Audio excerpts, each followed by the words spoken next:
Well, welcome back to Biashara Tuesday. So we are talking quite a lot of diverse matters. Just before we came back for this, we were talking issues to do with World Cup, and there's a prominent video that went online of an Oga Broda shouting over the bus. So later on, I'll be indulging with my guest, Nimulize Team Gani and support. Meanwhile, there's a lot of opportunities online, and I don't know if you people are aware of freelance business, especially online. You can take advantage of that from wherever you are seated. You can get yourself doing a job for somebody in Europe and them paying you for that. So in studio with me today, I have the CEO of Onesha Kenya, so we'll just dive right into it. What is the relevance of online business in Kenya and in Africa right now, considering the internet penetration in the 21st century? So thank you for having me today here, Vincent, and I appreciate your time. Onesha is an online platform that connects businesses, especially SMEs in Africa, with Africa's top creatives. So currently we have creatives focusing in social media marketing, digital marketing, web and app design, and graphic design, and part of content production as well, videography and photography. And currently, if you look at the ecosystem on how currently businesses are actually outsourcing most of the services. That's right. Most businesses are looking at between having a full-time team and having a team on demand, which one makes more economic sense and which one actually gives me more value for money. So most businesses are actually outsourcing or actually requesting services on demand when you need it. Sure enough. An example is if you need design work done, most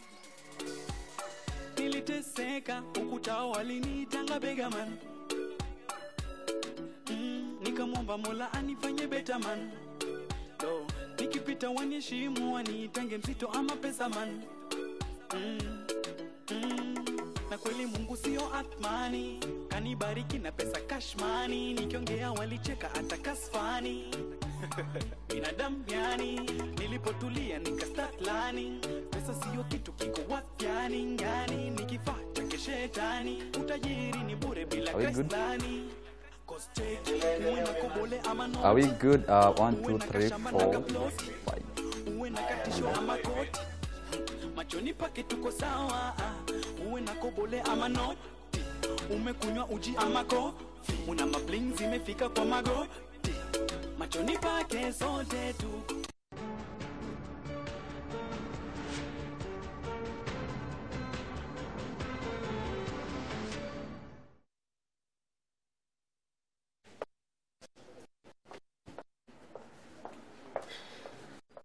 We are back. So I'm joined with Bernard Momanyi Nyagaka. I now get to introduce him very well. I didn't even mention your name when we started off.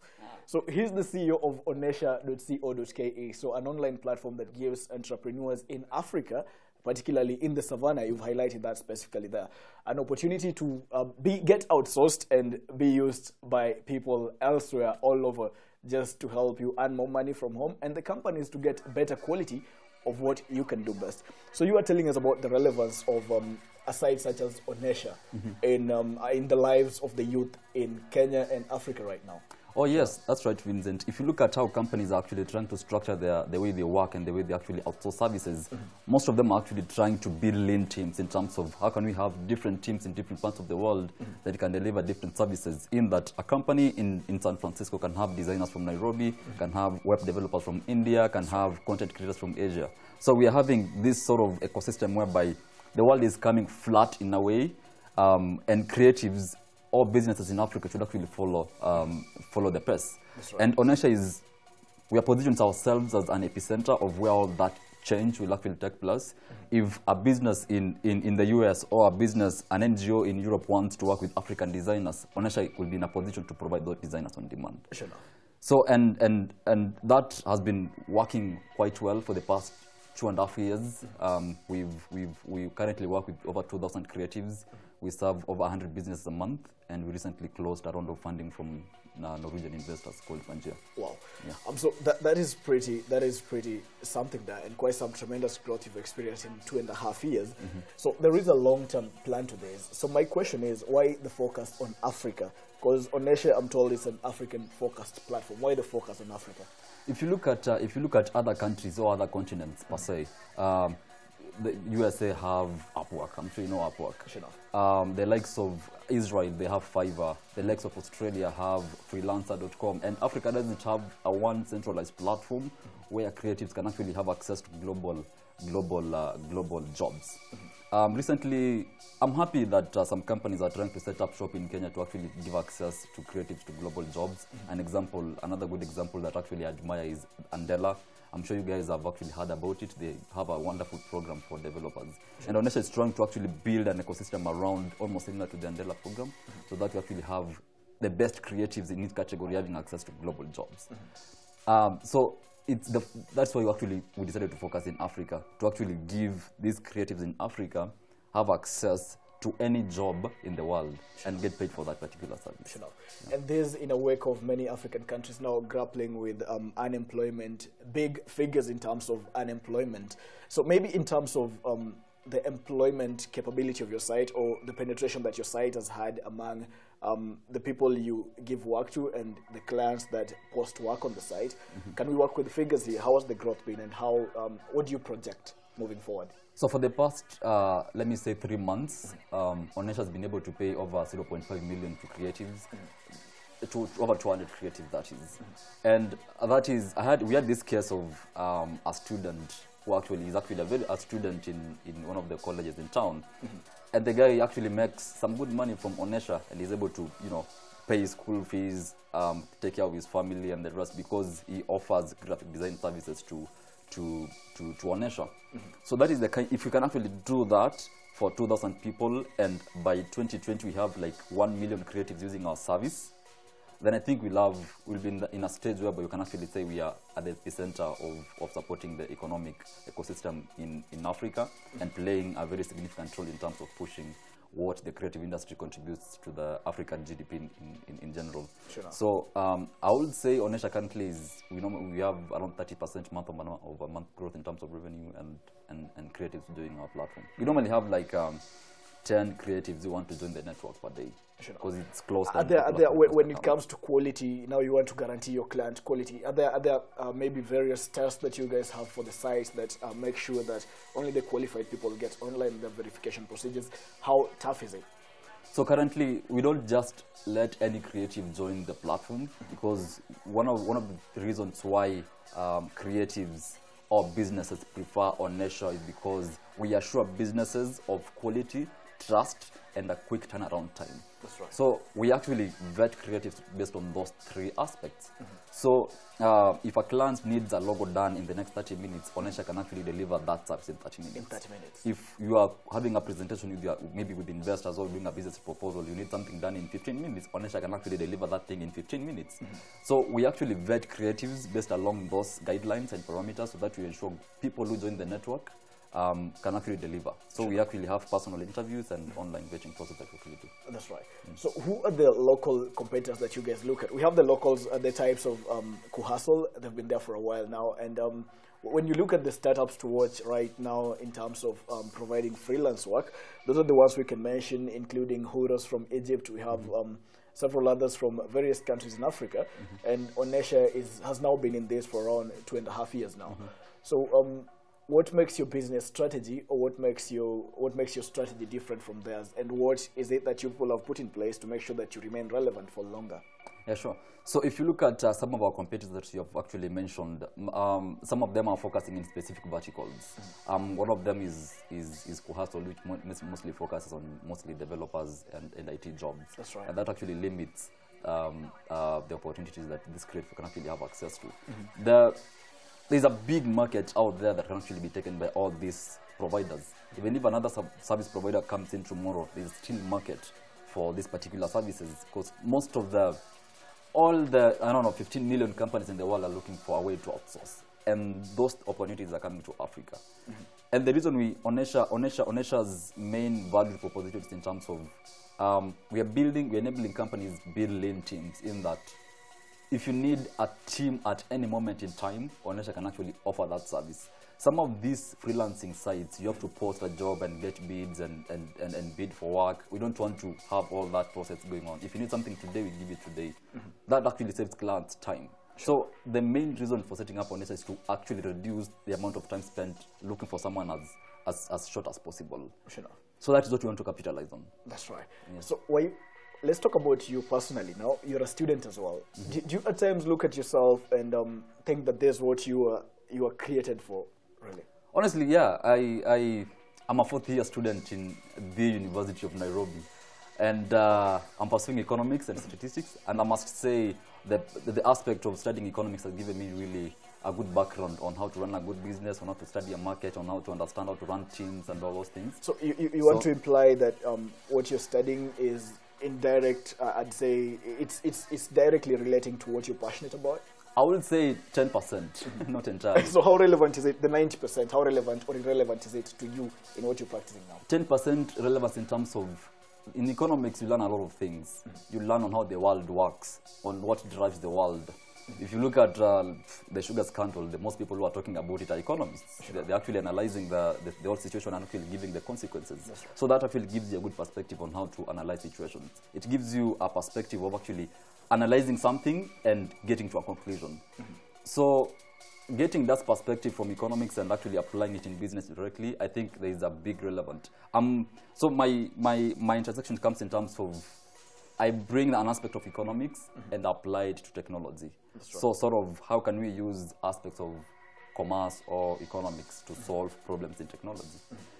Economics is all about supply and demand and how can you reduce cost and use resources efficiently. And as you can see in Onesha, it's in terms of how can we use resources, the creative resource, effectively to serve more people and increase demand of those services over time. That's right. So it's up to an intersection of the two disciplines. Sure enough. So talk to me about the importance of somebody practicing what they really are passionate about and just maximizing on the potential in them. Because some people, or most people, I'm told, just interacting with my peers and interacting with the people our age right now, 4 out of 5 you meet, they'll tell you they're either in a discipline they want to, or they really want to pursue some other stuff. So how relevant is it for somebody to actually get to practice what they're really passionate about? That's a good question, Vincent. And I think if you actually talk to most young people out here, most of them are not self-aware of what they want to do. Like self-awareness is one of the most important things a human being can actually discover or do. It sounds cliche, but most people aren't self-aware. Most of them actually discover what they want to do in their early 40s, their early 50s. That is when you want to start doing writing, start doing blogging, start doing content production and all these things.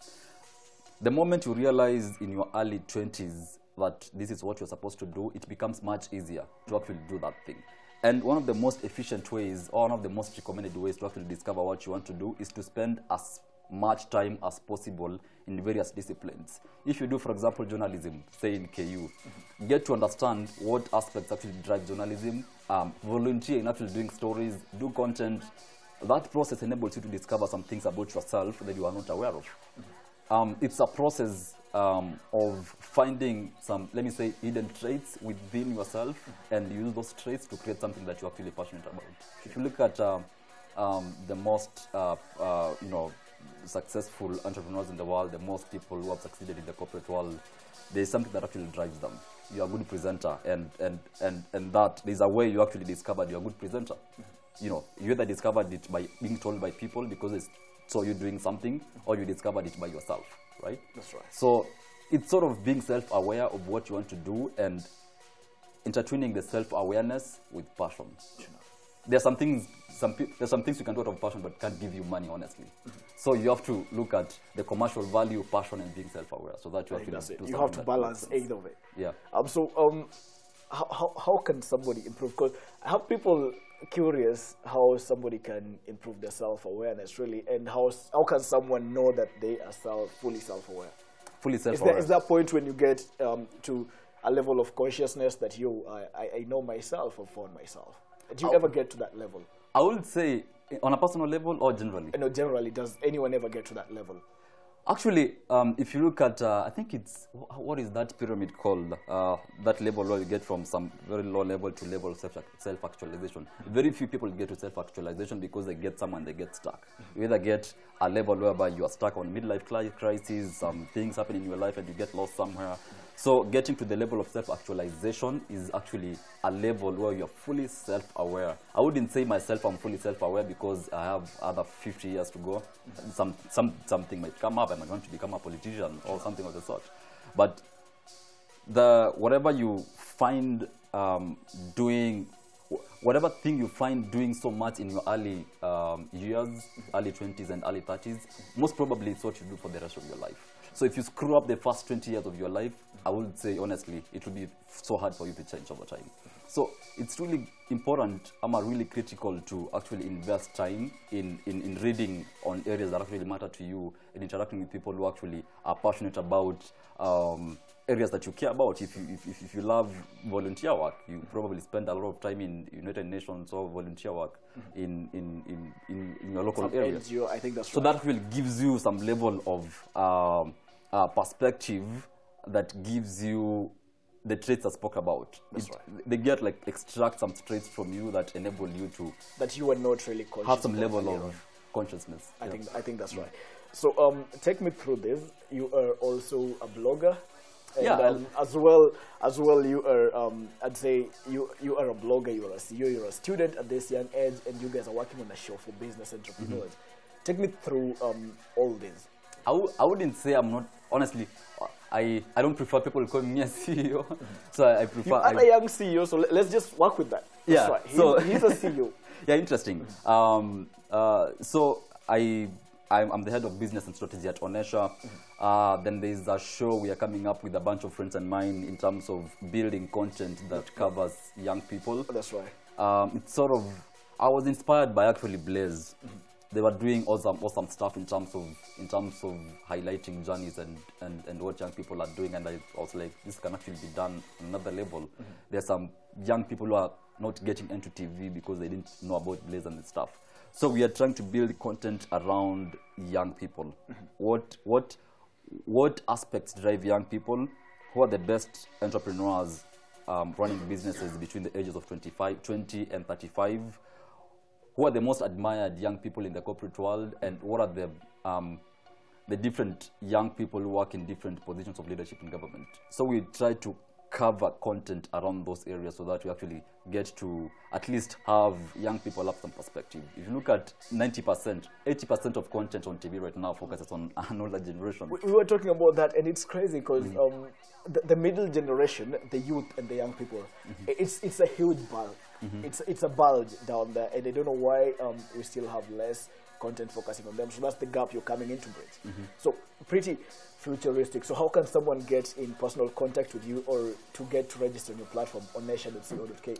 So there are simple ways. You can reach, you can basically visit onesha.co.ke and request an account with us. You can go to my Facebook page, search Bernard M. Nyagaka. I'm searchable on Google. You can search that. Bernard M. Nyagaka, a friend with Google.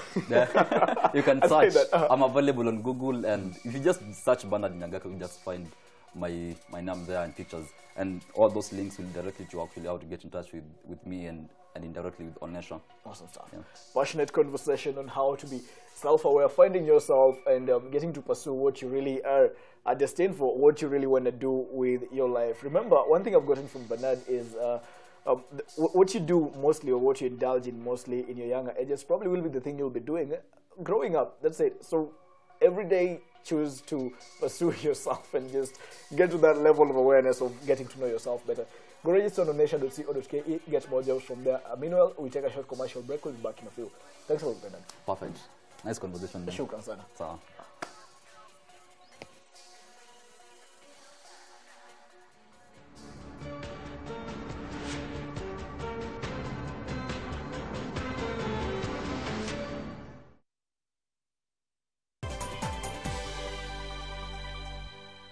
وابتسامة لله والصلاة والسلام على أشرف